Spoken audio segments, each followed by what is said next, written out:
I'm an exercise physiologist and personal trainer. I'm the owner of Maxwell's Fitness Programs, and I've been in business since 1994. All right. First, let me thank our sponsors, Jonathan and Lynn Gilden of the Gilden Group at Realty Pros. They are flat out the best agents around, and they have a big team that can help you. They're always grinding. And, I think they have the best social media presence from what I see. And that really matters if you're trying to advertise your home. They can be reached at thegildengroup.com or reach out to me and I'll hook you up. I hope you listened to the podcast with Dr. Gary Frick the other day. It was on Thursday. It was really, really good. I mean, Gary's been a client for 8 years, and I knew he was going to be good, but man, it was even better than I thought it was going to be. He gave a lot of useful tips on weight loss and discipline and consistency and desire and motivation. He's a psychiatrist, but he came at it from like what works for him. And that's always one of the things that I like to look for whenever I'm seeking advice is, what do people do themselves? It's easy to tell people what to do. But, I think the better question sometimes is, well, what do you do? Or what have you done? And I think when we tell stories of what's worked, it's far more effective than the you should type of thing. So that was the kind of conversation we had. It was really good. And we're going to have a part 2 because we barely got into what Gary does in his practice as a very successful psychiatrist. We got more into like what he's done for his own personal fitness. So tune back and get it, and then tune in a couple weeks and we'll have part 2. All right. So today I'm fielding a few questions that I got. I'm going to take them 1, 2, 3 in the order I received and saw, at least. So the first one is, there is conflicting information, this is the person's question, on whether to weigh every day or not to weigh. All right, so that's a good question. And like so many things in health and fitness, it depends. One of the principles in physical fitness that we use, and there are 7, is the principle of individuality. And there is just so much truth to that. There are general consistencies among the human race, like things that are consistent across the board. But then there's also a lot of individuality. And there's a ton of individuality when it comes to fitness, health, motivation levels, psychological levels. And so in this case, we have to rely back on the principle of individuality and say, it depends. Like, what is your personality? So first, let me give you the data, and then I can explain why the data may not work for you. The data does state that if you weigh every day or most days of the week, that is linked to more weight loss. So let's get that out of the way. It does show that people who weigh every day or on a very regular basis tend to either lose more weight or maintain their weight longer. So there is that. Now, we have to look at personality types, though. If somebody has extreme hang-ups with food, meaning that they either have an eating disorder, which could be bulimia, which could be anorexia, or it could be exercise bulimia. And that is a thing. That is where when people eat too much, they feel guilty and they exercise for the sake of burning off that specific meal or day of eating. Now, sure, people can do different, things from here or there, and it may not be problematic, but if that is like a regular thing, that can be characterized as exercise bulimia. Now, bulimia is far more common than people think. So 1 in 2, so 50% of college-age girls have had at least one bulimic episode in the United States. So it is pretty common. Now, it takes, I'm not a psychiatrist, so I'll leave that up to Dr. Frick and others, but it does take more to be diagnosed with that. But what we do know is instead of saying eating disorder, we know that there is such a thing as disordered eating. In other words, people that may not have been diagnosed or classified may have issues with disordered eating. In any event, studies show that regular weighing for them is not ideal because it's going to get in their head too much. They're going to weigh, they're not going to like what they see, and then they're going to do something unhealthy. So we absolutely don't want that. And even if it's not to that extent, there are people that are super, super hard on themselves. And again, it's just different personality types. If you're super, super hard on yourself and you're absolutely doing your best and weighing often messes with your head, then the answer is no. You shouldn't weigh every day. Maybe you just wait until you see your doctor and then make adjustments based on that. Again, it's individual. Only you know yourself. Now, I will say some people will use that as a little bit of a cop-out if they're not the type to be hard on themselves and they flat out don't want to do what they need to do to get healthier. If they need to lose weight, they might say, well, weighing often messes with my head, but maybe it doesn't. They just don't like the numbers, but they're also not doing the activities that they need to do to lose weight. So in other words, they're not putting any effort into their diet or little effort, and they're not doing enough exercise to lose weight. And then they're just saying, well, weighing every day messes with my head. But in reality, they just don't want to see what they've been putting themselves through. So there's all these variables. So there is no short, fast, quick answer. I wish there was. You know yourselves. And I would say that if it makes you better all the way around, like better, healthier, that you weigh every day, but you don't get obsessed over it. In other words, so I weigh every day, almost every day, probably 5 times a week. But I'm not going to beat myself up if the scale's a little higher or something. I'll say, oh, there's some sodium, or, oh, there's this, or, oh, there's that. So I'm not going to allow it to.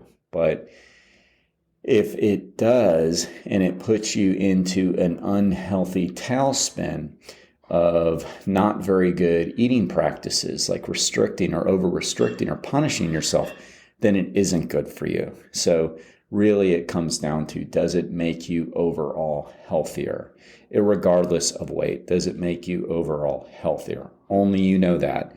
And if you're really not sure at all, I would suggest speaking with your physician or an expert that knows your health and knows your psychology really well. That would be my best advice to you. All right. Next question's a little on the lighter side, because I know that can be a heavy subject of weight and eating disorders. This one's on a little bit of a lighter side, and I'm laughing because it's kind of a funny question, but the question is, I've heard, quote, that cocaine is very similar to sugar and that it has almost the same chemistry. Okay, so no, that is not true. So, and yes, that has been spoken many, many times. I've seen it as well. I've seen little tweets and social media things, talking about that. The answer is no, they're not similar in everything's similar chemistry-wise, in many, many ways, but no, it's not one ingredient off of cocaine like people have tried to say in the past, all right? So that's not true, all right? But what are these hopefully well-intended people really trying to get across when they say things like this? What they're really trying to say is sugar can be addictive. Well, true.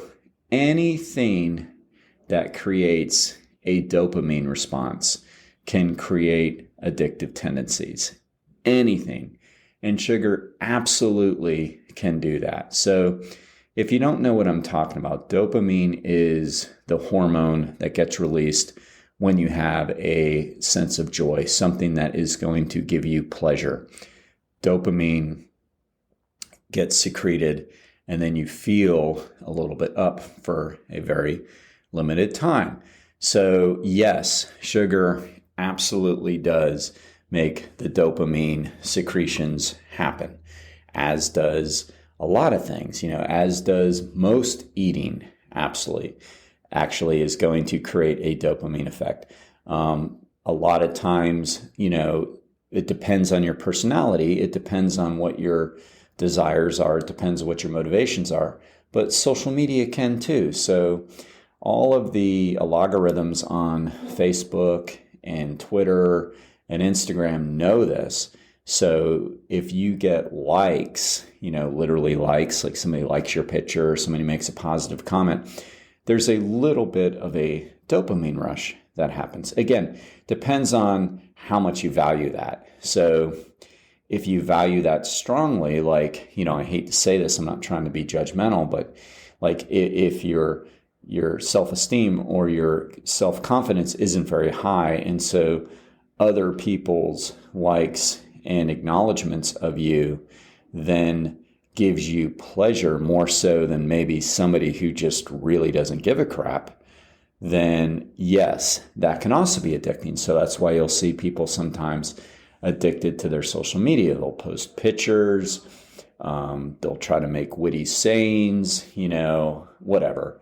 And the more it's tied to them, meaning the more that it is tied to their self-esteem, the greater pleasure from more dopamine that they will receive. And of course, like every addiction, then there's a flip side, right? So like, let's say they start to get disparaging comments. Well, there's going to be an opposite effect, and the opposite effect actually might trigger then more addiction type issues. So more putting things on social media. There's tons of things. I just use that as an example to show that it doesn't have to be something that you consume. Now, there are drugs, actually all addictive drugs. And so cocaine is an addictive drug, as is alcohol. So that's a little bit different in the sense that when you are taking in something synthetically, like cocaine, like testosterone, alcohol, what tends to happen is your body begins to secrete less hormones that tend to mimic that drug. Or in the case of steroids, literally, your body will quit producing as much resting testosterone if you're taking it synthetically. And with cocaine, it has more to do with adrenaline and hormones that jack you up, and alcohol is a depressant. So we tend to produce less of the hormone that this is replacing. So what ends up happening is we get what's called tolerance. And tolerance means that we need more and more and more to get the same effect. And we need more because our body is producing less. Okay, so that happens with drugs, which is different than sugar. All right. And then the other characteristic of an addiction is withdrawals. So, and you can get that from sugar actually. And that is because, again, a little bit different, but that's why they say they're the same, but they're not. But I get what they're trying to say, and I do think they're trying to be helpful in this regard. And there's a semblance of truth to it. It's just that the chemistry is not the same like people want you to believe, all right? And it doesn't create an automatic lacking of adrenaline. But what does happen is if your body is used to a certain amount of dopamine, and then the next thing you know, you're not taking in whatever raised it so highly, like maybe you got up in the morning and you drank a couple Coca-Colas, which are full of sugar, and it's going to give you that quick dopamine rush, then you might start to miss it. And so that is when we get withdrawal symptoms. Now, completely different than true withdrawal symptoms of caffeine. So caffeine is another drug that there's a tolerance for and there's a withdrawal effect. But what ends up happening is the same. All right. So to have a true addiction, there has to be tolerance and withdrawals. All right. And in a way, again, sugar kind of does create these things because it does give you a dopamine high to an extent, very short-lived, which is why it can obviously be problematic because then you're eating more and more And next thing you know, you're putting on a lot of weight, or at least you're putting on weight with that. All right. But again, we can get addicted to anything that raises our sense or our literal dopamine, anything that raises it. It could be sex. It could be sugar. It could be really any food that gives us pleasure. It could be our phone and social media. For some people, it's drama. So a lot of things can do it, right? Not just sugar, but then you have to look at what are the consequences to these things, right? So, probably anything that takes on an addictive response, there's going to be consequences for it afterwards, right? If we're addicted to drama, then we're kind of in trouble all the time. We're having not very good interpersonal relationships. If we're addicted to likes on social media and praise on social media, that a boy, that a girl, which we see all the time, people putting their fitness accomplishments on there. And, it's such a desperate attempt for them to get recognition in a lot of cases, not all cases. But what happens then is, what happens when that starts to slide away a little bit? Then they need to find maybe more extreme things to get attention for. So all of these things have an addictive response. And Dr. Frick talked a little bit about addictions yesterday, which I found interesting. So any form of addiction is not a good thing. And we want to try to work on that a little bit. A lot, actually. A lot. All right. So our final question, supplements. Well, we had Dr. B on a couple weeks ago, or maybe it was, what was it, last week? Anyway, another great physician. And I remember her saying, I can't remember if she said it on the podcast or to me afterwards, but she said, there's nothing wrong with most of them, but they can be very expensive urine. And there is a lot of truth to that. Not completely. It's like everything. We can't live in a gray world, and always want it to be black or white, because it's just not black or white. There is, again, the principle of individualization, and then there is just things that are true for some people and not true for others. But let me tell you a little funny story on that. When I was working on my master's degree in exercise physiology, I was heavy in the lifting and bodybuilding when I started the program, and I'd always been natural, never took anything drug-wise, but did take supplements. I took a lot of amino acids. I thought they were the cat's meow, and I remember talking about it a little bit with one of my professors, Dr. Roeder, and he always wanted us to teach because he felt like if we taught, we learned. So he said, you know what, Maxwell, I want you to do a research review paper on this. I said, what? He said, supplements, amino acids. I said, okay. I'm just kind of sorry I opened up my mouth on this one, because I knew what he meant by that. It meant, like, back then, we couldn't do Google searches, we couldn't. These research reviews had to be, like, done, right? A lot more work, we had to go to the library. I was at UCF, go to the library, get out all the journals and check them out, or at least sit down at the library tables and do the research. And I did. And this took months. Like, this was a major project he wanted me to do, to come back and do a 60 to 90 minute lecture on the class of amino acid supplementation. So going into that research, I was convinced they work. I was like, man, these things have, helped with my lean muscle mass. I just swore by them. I used to take 12 a day. I don't know, for years. I swore by it. And he said, all right, so do your research review. He didn't tilt me in one direction or the other. He just said, tell me what you find out. So I'm doing all this research, and like, I'm coming up with nothing. Basically, it's like, well, it was anecdotal at best. It was like, maybe works, maybe doesn't, but for the most part, if you're getting your protein sources, whether it be from, lean animal or good plant-based sources, if you're getting your protein, and by the way, that's what amino acids are. They're the building blocks of protein. I should have said that. Then you're getting all of the amino acids that you need. And basically, the research said that taking out the individual amino acids, taking them in pill or liquid form by themselves, or in a collection of what they would call the triaminos, or all these different types of amino acid formulas, it said it was basically hogwash. It was snake oil. It just wasn't true. So I'm like, all right. So then I wrote up the paper, brought it in, talked to Dr. Roeder first, and he just kind of smiled and said, yeah, I figured you'd find that out, but the only way we learn is if we really do our research, and I so respect him for that. And, so to add a little bit of funniness to this, or ironicness to the story, like that wasn't enough for me to completely give up on it at the time. I'm like, I'm going to try these because I swear they worked. And so I started taking them again for like 6 weeks. And of course, no effect, like not a perceived effect.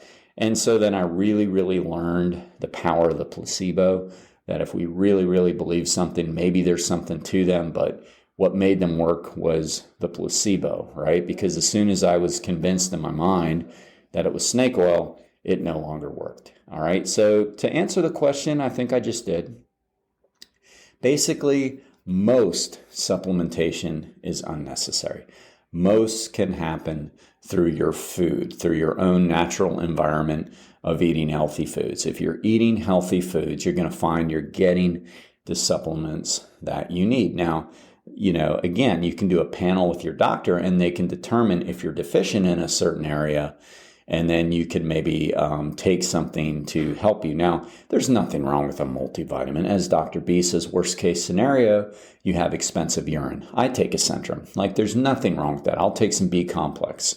Because why? Because they're water-based vitamins, so they're not oil-based. Like certain vitamins, like vitamin A, can be very toxic if you take it in mass quantities, more than you're supposed to. But water-based vitamins, B vitamins, C vitamins, they're not. You're just going to pee them out. Your pee is going to be a nice green if you take a lot of them.